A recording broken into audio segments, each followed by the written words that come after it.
सो आप देखेंगे it's a pure dominance by BJP.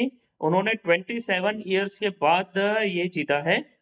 इसमें देखेंगे तो बीजेपी का एक बड़ा संघर्ष रहा है इसको जीतने में, कि उन्होंने जैसे अब 2015 में था एक उम्मीद के जीत जाएंगे, बट वहां पे केजरीवाल ने क्लीन स्वीप कर दिया था।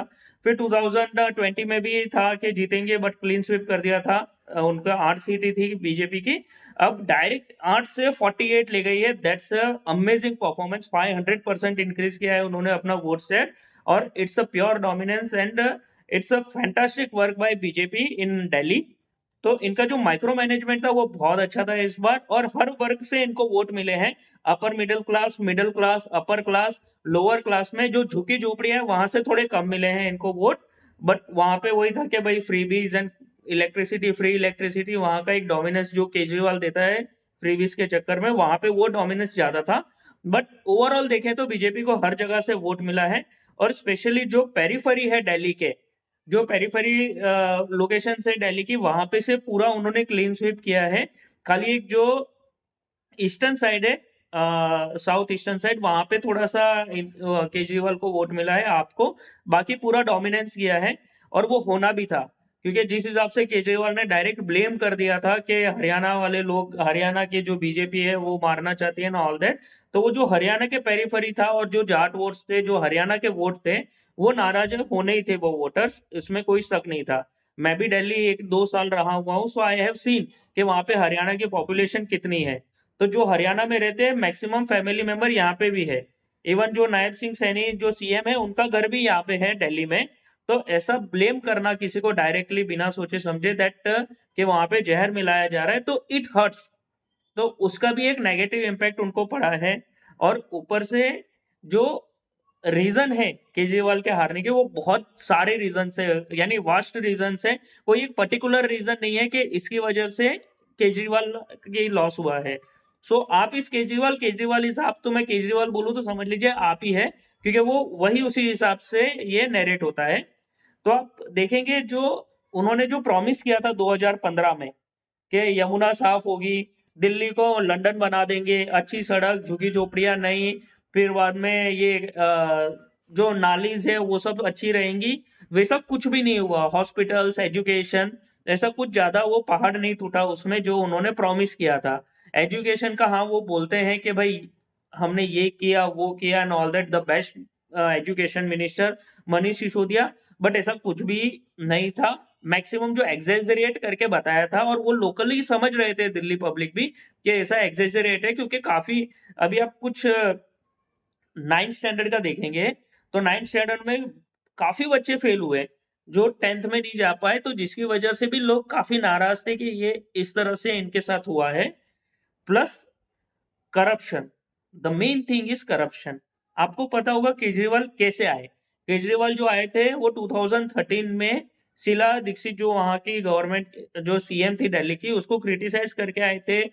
कांग्रेस को क्रिटिसाइज किया उन्होंने, हर पार्टी को क्रिटिसाइज किया था, इंक्लूडिंग समाजवादी पार्टी, फिर नेशनल कांग्रेस, जो नेशनल कांग्रेस है यहाँ की महाराष्ट्र की, जो शरद पवार की है, उनको सबको करप्शन कर, सबको करप्ट करप्ट करप्ट बोला था। और बोला था कि हम सही हैं, हम देश की राजनीति बदलेंगे, तो लोगों ने ट्रस्ट करके उनको वोट दिए। उन्होंने फिर बाद में बोला हम लोकपाल लाएंगे, हम करप्शन को एकदम स्क्रूटनाइज करेंगे, इन पे केस करेंगे, उन पे केस करेंगे, वो सब करा था। तो लोगों ने ट्रस्ट किया था। इवन जो मैं दिल्ली का नहीं हूं, फिर भी मैंने ट्रस्ट किया था कि हाँ भाई ये एक बंदा है जो राजनीति बदलने आएगा। बट जैसा उनका टेन्योर गुजरते गया, तो उनके जो काम करने की शैली है वो चेंज ही नहीं हुई। इन द सेंस कि वो पहले एक एनजीओ चलाते थे, तो उन्होंने गवर्नमेंट भी ऐसे एनजीओ ही चलाई। वो हमेशा कंप्लेन ही करते रह गए। उन्होंने काम तो कुछ नहीं किया, बस वो कंप्लेन ही करते रह गए कि ये हमको काम नहीं करने देते, वो हमको काम नहीं करने देते। एलजी कभी बीच में आता है, कभी ये मोदी जी बीच में आते हैं, कभी ये बीच में आता है, कभी पंजाब की सरकार बीच में थी जब कांग्रेस थी तब, कभी हरियाणा की गवर्नमेंट बीच में थी, कभी यूपी की गवर्नमेंट बीच में आ जाती है। पहले पंजाब को क्रिटिसाइज किया था जब वहां पे कांग्रेस, अमरिंदर सिंह जी थे सीएम, और चन्नी जी थे सीएम। तो उन्होंने वहां पे क्रिटिसाइज किया पंजाब को, और इतना क्रिटिसाइज किया, वहां पे गवर्नमेंट बना ली इन्होंने, आम आदमी पार्टी ने। अब दिल्ली पॉल्यूशन का वो पहले बोलते थे कि जो ब्लेम देते थे वो पंजाब और हरियाणा को देते थे, और सबसे ज्यादा ब्लेम वो पंजाब को देते थे कि पंजाब की वजह से पॉल्यूशन होता है। जैसे ही इनकी गवर्नमेंट पंजाब में बनी आम आदमी पार्टी की, वो सारा ब्लेम आ गया हरियाणा पे। वो सारा ब्लेम आ गया हरियाणा पे। पंजाब में बोले थोड़ा बहुत हो गया, हमने कम किया, बट इस बार भी देखे तो कम नहीं हुआ था। जो पराली बर्निंग थी वो कम नहीं हुई थी, बहुत थोड़ा बहुत कम हुआ था, वैसे ड्रास्टिकली रिड्यूस नहीं हुआ था। और इस बार भी दिल्ली चौक हो गई। तो इसमें भी इन्होंने ब्लेम ही किया है। तो इनका जो पूरा 10 इयर्स का टेन्योर देखेंगे ना, वो ब्लेम गेम पे ही गया है। तो पब्लिक भी जब देखेगी कि यार ये ब्लेम ही कर रहा है, तो कितना सहन करेगी। Second thing, corruption. करप्शन में आप देखेंगे कि ये लिकर स्कैम हुआ। अब लिकर स्कैम हुआ तो इनको जेल में जाना पड़ा। जेल में जाने के बाद भी इन्होंने रेजिग्नेशन नहीं दिया। और इनका ही खुद का कहना था कि है ना, अगर किसी के ऊपर केस भी होता है तो उसको मोरली रिजाइन कर देना चाहिए था। बट इन्होंने नहीं किया। तो पब्लिक वो भी देखती है और समझती है। ठीक है। और जब कोविड चल रहा था, जब कोविड पीक पे था, आपको मैं ये इंस्टेंस बताता हूँ। 15 अप्रैल या 16 अप्रैल 2021 को कोविड पीक पे गया था, सेकेंड वेव। आप सबको पता है सेकेंड वेव बहुत खतरनाक आई थी, जहां पे ऑक्सीजन की किल्लत हुई थी, सब कुछ हुआ था, लोग काफी मरे थे। और जो ये लिब्रांडूस खाली फोटो लगा लगा के गंगा के किनारे जो फोटोज वायरल करते हैं ना, अपना नैरेटिव चलाने के लिए, वो सब सेकेंड वेव की थी। तो उस टाइम उस टाइम पे केजरीवाल जी अपना जो एक गवर्नमेंट बंगलो है शीश महल, वो बनाने की प्लानिंग कर रहे थे। तो instead of taking care of Delhi people, he was busy in making Sheesh Mahal. तो वहां पे शीश महल बनाए। तो जब उन्होंने प्रॉमिस किया था 2013-14 में, जब वो आए थे, पॉलिटिकल पार्टी बनाई थी, कि मैं, पहले तो उन्होंने बोला था मैं गवर्नमेंट क्वार्टर में नहीं रहूंगा। सेकेंड थिंग उन्होंने बोला था मैं सिक्योरिटी नहीं लूंगा, कोई फालतू का खर्चा नहीं, कुछ नहीं। 2020 में उन्होंने ये शीश महल बनाया, 2021 में, सॉरी। उसके पर्दे 6 करोड़ के तो पर्दे हैं उसके, वो महल के।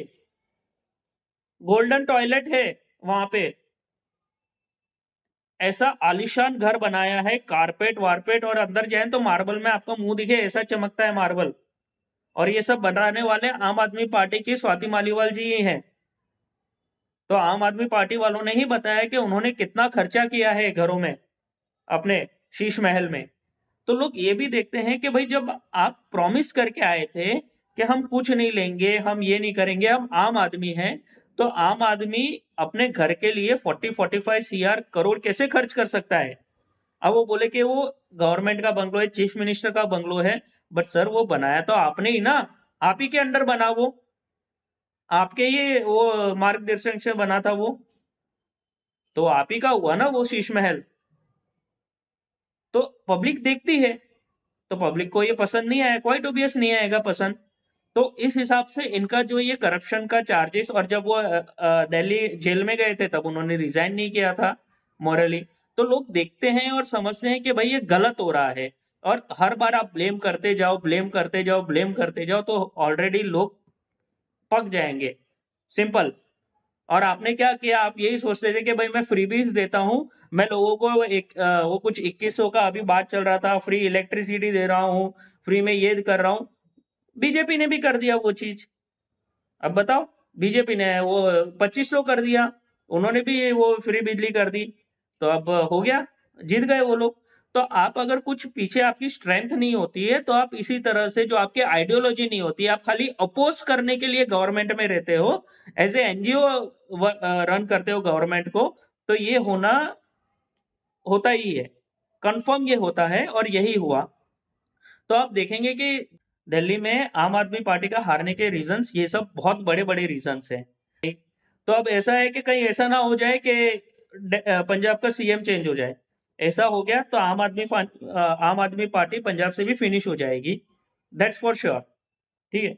तो इसलिए ये बहुत एक क्रिटिकल सिचुएशन बन गया है केजरीवाल जी के लिए, और आम आदमी पार्टी के लिए, स्पेसिफिकली दिल्ली आम आदमी पार्टी के लिए, कि ऐसा लोग बोल रहे हैं कि कहीं खत्म ना हो जाए। बिकॉज कोई आइडियोलॉजी नहीं है इनका, कोई कॉन्स्टिट्यूशन स्पेसिफिक नहीं है, जैसे कांग्रेस और बीजेपी का है कि इतनी पुरानी पार्टी हारते तो कम करते हैं। बट इसमें पॉसिबिलिटी थोड़ी कम लग रही है, क्योंकि केजरीवाल जी खुद हार गए हैं, मनीष सिसोदिया भी हार गए हैं। जीते कौन है? आतिशी मारलेना जी जीती है। इसमें एक और फैक्टर है, घमंड। जब कोई बोलता है ना कि दिल्ली के मालिक हम हैं, ठीक है, वहां पे विधानसभा में खड़े होके बोलते हैं ना कि दिल्ली के मालिक हम हैं, वो नहीं चलता है। पब्लिक देखती है, वो अहंकार होता है। ठीक है, पब्लिक ने आज बता दिया कि वो मालिक कौन है। जब वो बोलते हैं कि मोदी जी को जन्मों जन्म लग जाएंगे, मैं अगले जन्म नरेंद्र लग मोदी जाएगा जी को कहना आम चाहता हूं, आदमी मोदी पार्टी जी को हराने इस में, जन्म में तो आप हमको ये नहीं हरा एरोगेंस सकते होता है। दिल्ली के अंदर। पॉलिटिक्स में कोई ये लाइफ टाइम के लिए नहीं होता। सबका एक डे आता है जहां पे सिचुएशन पलट जाती है। And public is a king. आप पब्लिक को एक बार बेवकूफ बना सकते हो, 2 बार बना सकते हो, बार बार नहीं बना सकते हो। पब्लिक इज वेरी स्मार्ट, सब दिखता है लोगों को। तो ये जो एरोगेंस होता है, ये आपको नुकसान करता है। प्लस इसमें सबसे ज्यादा मेजर रोल और मजेदार रोल है कांग्रेस का। ठीक है, अब कांग्रेस की सीट आई 0। ठीक है, तो उससे तो कोई फर्क नहीं पड़ना चाहिए। और उसका जो परसेंटेज है, कांग्रेस का परसेंटेज कुछ अराउंड 6 और 6.5% है, जो पहले 4% था। तो अभी कुछ 2-2.5% उनका वोट शेयर बढ़ा है। लेकिन कांग्रेस की जो आम आदमी पार्टी और बीजेपी है, उनके बीच का जो विनिंग डिफरेंस है, जो डिफरेंस है यानी जैसे 500 सीट से जीती, 1000 सीट से जीती, तो ऐसी 14 सीट्स है जहां पे कांग्रेस के वोट्स ज्यादा है एज कंपेयर टू जो डिफरेंस है। जैसे अभी आम आदमी पार्टी और बीजेपी का 500 का डिफरेंस है, 500 सीट से बीजेपी जीत गई और कांग्रेस वाले को वहां पे 1000 वोट मिले हुए हैं। तो लोगों का कहना है कि अगर कांग्रेस और आम आदमी पार्टी एक साथ इलेक्शन लड़ते तो ये 1000 का गैप नहीं होता और ये लोग जीत जाते और बीजेपी हार जाती। तो इसलिए अब सारे लोग कांग्रेस को क्रिटिसाइज कर रहे हैं, कांग्रेस अकेली पड़ गई यहाँ पे। और जो ये इलेक्शन भी हुआ था, आप देखेंगे तो इंडिया अलायंस, जो इनका इंडिया अलायंस है, जिसमें सारे ऑपोजिशन वाले एक साथ हैं, वो और कांग्रेस अलग थी। समाजवादी पार्टी ने आम आदमी पार्टी को सपोर्ट किया था, टीएमसी ने आम आदमी पार्टी को सपोर्ट किया था, यहाँ पे से शिवसेना ने आम आदमी पार्टी को सपोर्ट किया था। और सबको पता था कि आम आदमी पार्टी और कांग्रेस एक दूसरे के अगेंस्ट लड़ रहे हैं। किसी ने भी कांग्रेस को सपोर्ट नहीं किया था। कांग्रेस को भी तो कोई सपोर्ट कर सकता था, किसी ने नहीं किया। इसका मतलब सारी रीजनल पार्टी एक हो रही है और कांग्रेस पार्टी को इंडिया अलायंस में से अलग कर रही है। तो it means India alliance minus Congress जो अभी चल रहा है एट प्रेजेंट। और कांग्रेस ने ये सुनिश्चित किया कि केजरीवाल हारे, क्योंकि उनको एक पुराना बदला भी लेना था जो शीला दीक्षित जी के साथ किया था। और उनके जो बेटे हैं संदीप दीक्षित जी, जो इलेक्शन लड़े थे केजरीवाल के अगेंस्ट ही लड़े थे। केजरीवाल जी, प्रवेश वर्मा एंड संदीप दीक्षित जी, तो ये लोग इलेक्शन लड़े थे एक ही कॉन्स्टिट्यूंसी के न्यू दिल्ली में। तो जिसमें प्रवेश वर्मा जी जीते हैं और केजरीवाल जी और ये दीक्षित जी हारे हैं। लेकिन दीक्षित जी ने सुनिश्चित किया कि केजरीवाल हारे। ये उनका बदला था जो उन्होंने शीला दीक्षित जी के साथ किया था केजरीवाल ने।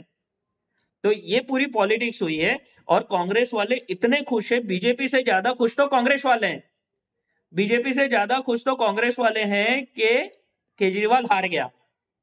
और उनका खुशी का रीजन एक और वो लोग देते हैं, जस्टिफिकेशन उसमें ये देते हैं कि जो हमारे गुजरात में आम आदमी पार्टी लड़ी थी, कांग्रेस के साथ अलायंस नहीं था।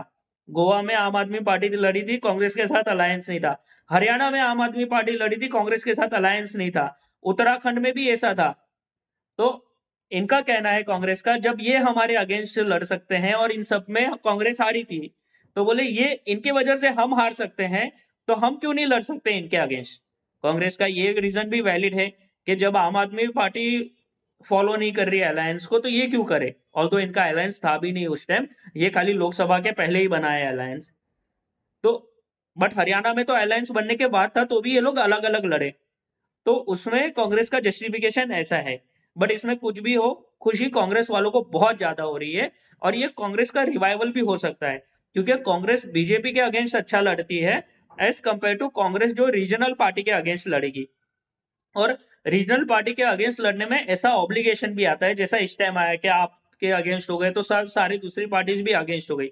लेकिन अब जैसे नेक्स्ट टाइम इलेक्शन आएगा, ठीक है, 2030 में, तो कांग्रेस बीजेपी के अगेंस्ट होगी तो आप भी बीजेपी के अगेंस्ट होगी, तो दोनों अलायंस बना सकते हैं और कांग्रेस को ज्यादा चांस है बीजेपी को हराने का। तो इस हिसाब से कांग्रेस देख रही है ये इलेक्शन। लेकिन आज के टाइम में कांग्रेस की वजह से ही बीजेपी जीती है, यू कैन से दैट। इतना ज्यादा नहीं, बट कुछ 13-14 सीट्स में तो ऐसा ही है कि कांग्रेस की वजह से ही बीजेपी जीती है। और ये पहली बार नहीं है, ऐसा पहले भी हो चुका है, जिसमें अगर आप उमर अब्दुल्ला जी के ट्वीट देखेंगे, उमर अब्दुल्ला ने एक फैंटास्टिक पोस्ट किया था जिसमें ये पोस्ट किया था, जिसमें उन्होंने लिखा था लड़ो लड़ो और मार दो एक दूसरे को। वो आम आदमी पार्टी और कांग्रेस के लिए लिखा था कि दोनों एक साथ नहीं लड़े और अलग अलग लड़े, ठीक है।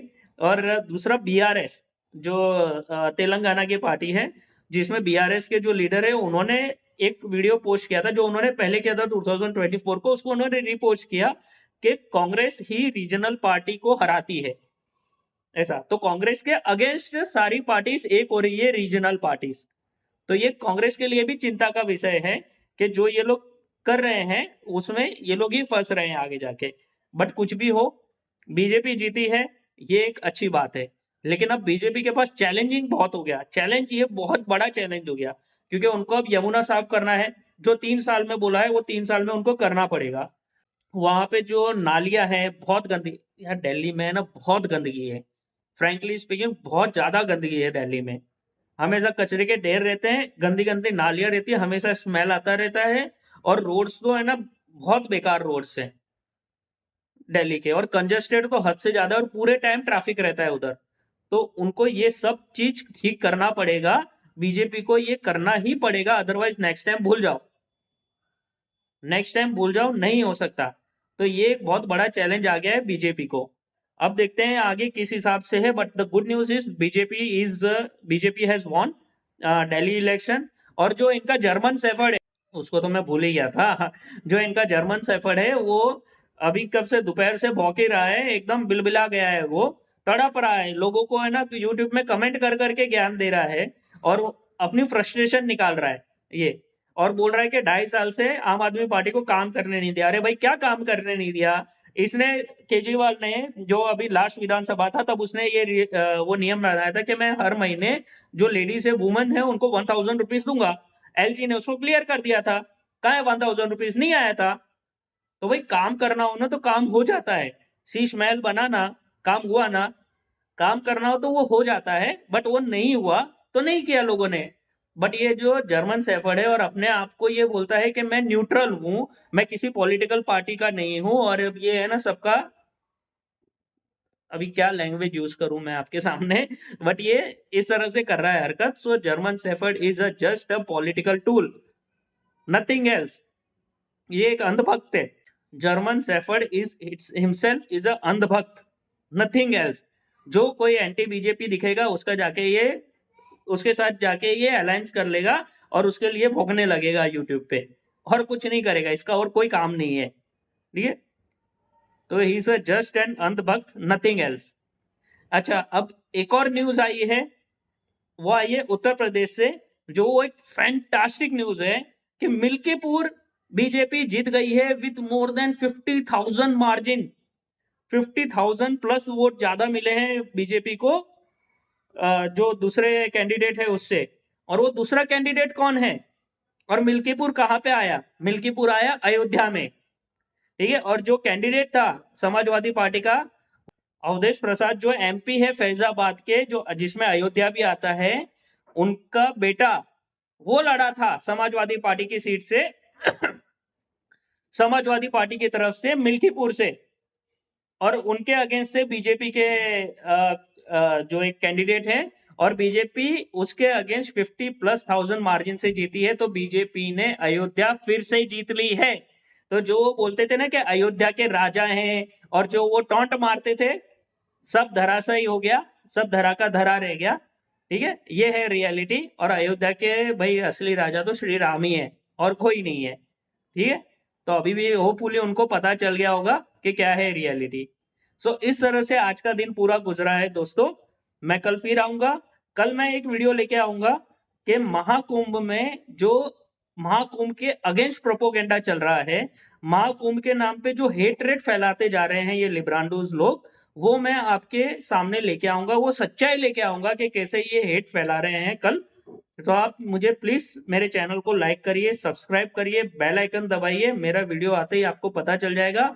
And please please please subscribe my channel, मुझे जरूरत है सब्सक्रिप्शन की, और आगे भी मैं ऐसे वीडियो लाते रहूंगा और इंटरेस्टिंग फैक्ट्स आपके सामने रखता रहूंगा। Thank you guys.